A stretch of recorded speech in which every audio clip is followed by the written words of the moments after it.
There's still a lot of snow up here, which is making it a pain in the butt, but finally it's melting. We ended up with like 7 inches last week. But it's been a little hard getting things out of the shop because the mud underneath the snow is not frozen, and it's just been tearing up the yard. So that's been an adventure. What we've got to do is try to get some testing in. Thankfully, Brian and Black River Motorsports Park is being nice enough to let me come test this evening, because I have no miles on this. In fact, the only thing I've driven this car so far this year was into the show at Motorhead Madness at the deck and back out and onto the trailer. It's been snowing, slushy. We literally had to pull the car. Actually, I loaded on the trailer to pull the truck and trailer through the mud to get it out of the back garage last night. And we're only just now getting some more stuff rearranged today. I had a bunch of appointments to make today. But anyway, car's loaded up. I want to go get at least an hour of just driving it angry and feeling out what the new suspension's going to do in the back and the new engine up front. Because I really don't want to haul this thing all the way to New York just to find out it's got problems. So luckily I can get some testing in this afternoon. If I got to fix anything, I have tomorrow to try to do it, and then Wednesday I'm leaving.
Old tires.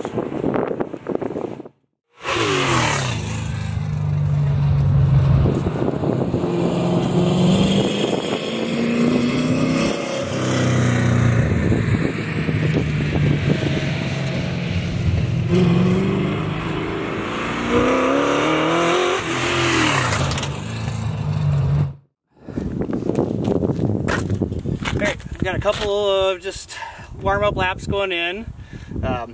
Again, one of the great reasons that I'm doing this is because these brakes haven't been bedded in yet, and they're pretty soft, but as soon as they're starting to come in, I'm locking up the rears.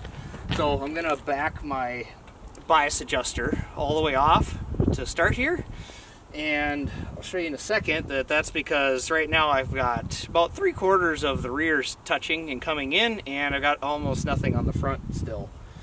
So back that all the way off, and you can see that tiny little spot there at the very top of the rotor. That's all I got for front brake right now, because it's just out of alignment yet. And back here I've got about 2/3 to 3/4 of it. So with the bias backed off, I'll be able to go around, ride the brakes some more, and get those working.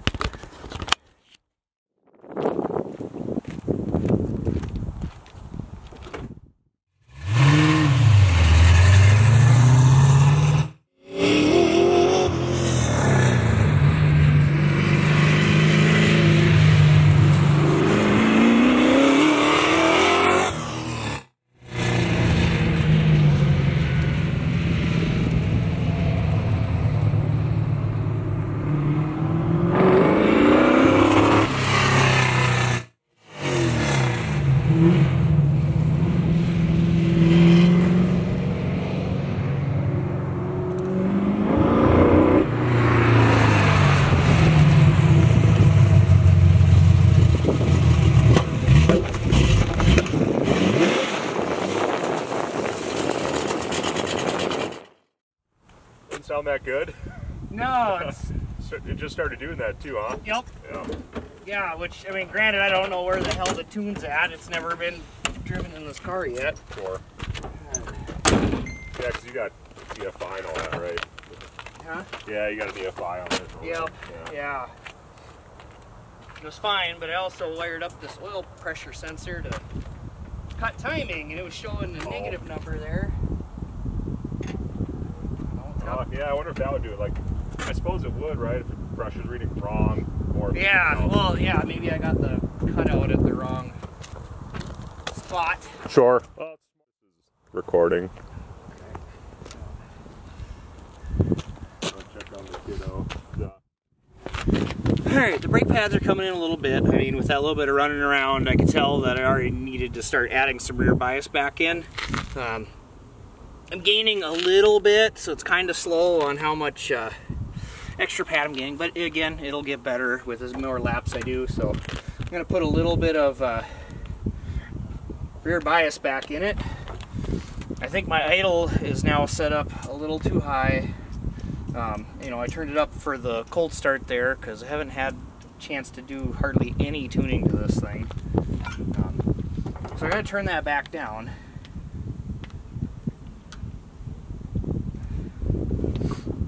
The other thing I think I'm running into is I set up an oil pressure kill for this.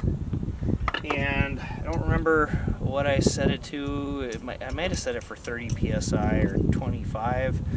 And I think when I'm down lower in the RPM range, it's triggering that because it's coming down to like idle pressure now that the engine's warmed up all the way.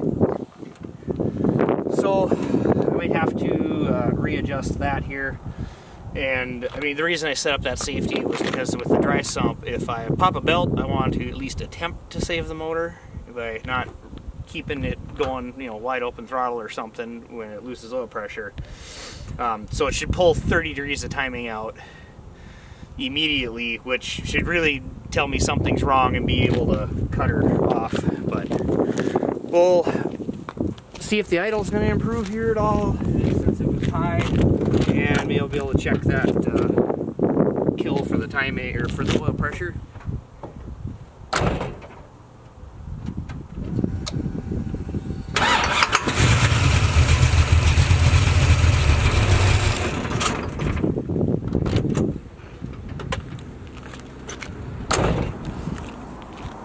Yep, but I was able to verify that's exactly what was happening. Saw my oil pressure, like when it was revved up just a little bit, it was fine. I had 15, 16 degrees of timing, which is what it should have at that little bit high idle. And as soon as it came down and hit 30 psi on the gauge, it dropped to like -5 on the timing. So now I've got a few laps on it, loading that up. Like loaded my previous tune that didn't have the oil safety on it, and it's working good. Now I'm starting to get some temp in the tires. I noticed a huge increase in the amount of grip I had already. And it seems like this 3-link's working pretty well. Like I've been rolling into it and then getting to full throttle pretty quickly, and it's not busting them loose. So we'll keep trying it out, maybe make some shock adjustments. Mostly I want to get the tires heated up so I can find about where the pressures are. Because it's nice to, instead of going out first session when we get to Watkins Glen with them at 35, that's what I'm setting them to right now, and then going out and knowing they're going to end up in the 40s versus I can already have them set a little bit low and know they're going to come up to 35. The brakes are getting better with every lap. They're still coming in kind of slow on the fronts, but that probably has more to do with my custom homemade brackets not being perfectly lined up. But I'm just gotta wait for the pad to kind of wear in, but it'll get bedded in. Definitely once we hit the big track, but otherwise I'll keep making laps and try to make it better and better as we go. I'm seeing that my hot oil pressure is coming down to around 20 at idle, so I'll probably have to adjust that safety down to around 15-ish, maybe 18, just to make sure that I'm not tripping into that timing cut by accident just because it's coming down to idle, or in the case that we were running into here, because we got a slow speed corner, it's coming down in RPM. But otherwise, I mean, once I'm up in the rev range a little bit and on throttle there, it's dead rock steady at 50 psi. So yeah, we just gotta keep going. Temperatures look good. It's holding right at like 187, 189 area for temps, which is good because that's what I've seen before. So just yeah, keep working on this, get the tire pressures figured out, and hopefully get these brake pads broken all the way, because it's running better with every lap, so I'm really happy about that. One thing I do want to talk about is I got that new 3-link rear suspension I designed back here. I haven't done any adjustments to it yet. I haven't even touched the shocks yet. It's working really well from what I can tell. It does seem like I've got a little bit of front grip lacking when going through the slalom. I do know that because of how much I changed the roll center in the back, I'll probably have to change to a stiffer rear spring. To verify that, I'm going to make an adjustment, and I'm going to up the compression and rebound on the rear just a little bit, and we'll see if that makes a change, if the front end improves, and I know that maybe I need to look at them stiffer springs for the rear.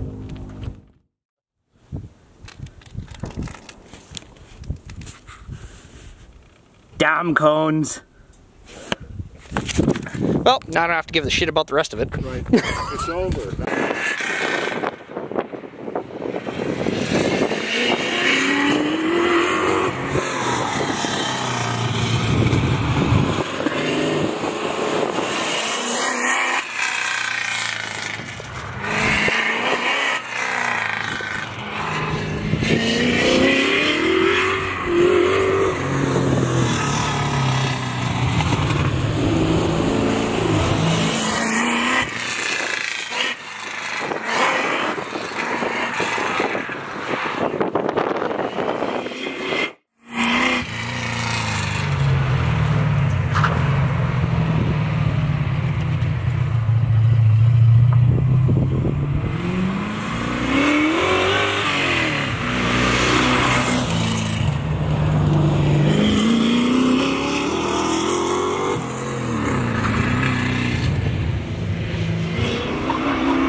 Alright, put a few clicks of compression and rebound in the rear, and immediately it made the front end better. Instead of being lazy on the turn-in, it was really good for the slalom. I went back and forth. It was better one direction than the other, and then I just kind of gave it a few minutes, and then went back, and I went the bad direction, and then the good direction, and then back to the bad direction, and all of a sudden it was better. So I don't know if it's just some stuff suspension-wise settling out in the car and finding where it needs to be, because overall everything in the back has been redone. I mean, the shocks I've run a full season on them, on these Viking coilovers. They're still working great if I can make 2 clicks and didn't notice a huge difference. So we're going to keep doing some testing and see how good we can get today. Looks like I have just a tiny little oil leak coming out of the base of the pressure sender down there, so it's kind of splashing back and forth across the top of the block, but it's pretty minor and something I can deal with later. I feel so much better having been able to come out here to Black River Motorsports Park and be able to do a little testing. With the oil pressure thing where I was trying to build in a safety and ended up not having it set up just right, where it was actually cutting the timing out. I mean, that would have been a real problem out at Watkins Glen, and it may not have been something I noticed right away, but it's still something that would have ruined a session. Same thing with getting the brakes dialed in, because you can't have a lot of confidence if you're going into a corner and hard on the brakes there and the rears are locking up, because that's just waiting for something to snap around.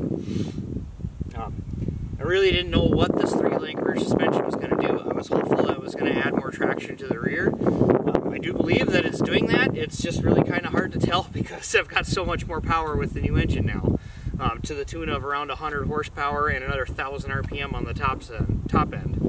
And really, I don't know, it might have even made it slower for Autocross at this point, because you get to 4,500, it's like comes onto the torque and horsepower really hard and gets the tires loose. So I'm really having to roll in and out of a lot of it, but I don't know, maybe it's not. It just just the way I'm feeling it there. We'll see in, what, 2 weeks now. We're having the first autocross event here at Black River Motorsports Park. I believe that is May 6th.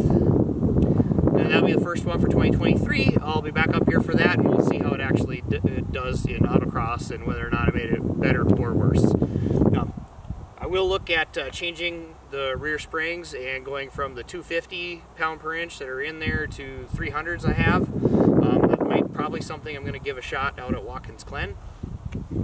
Meanwhile, the shock settings will have to vary some. You know, they always do between the road course and then doing like an autocross thing like this.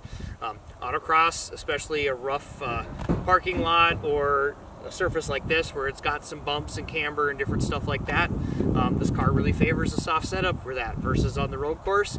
While it's still to the soft side, it does want to be several clicks stiffer in order to handle a road course just fine. But yeah, I feel so much better now that I've been able to get this tested some where I don't feel like I'm loading up an unknown on the car to drive halfway across the country.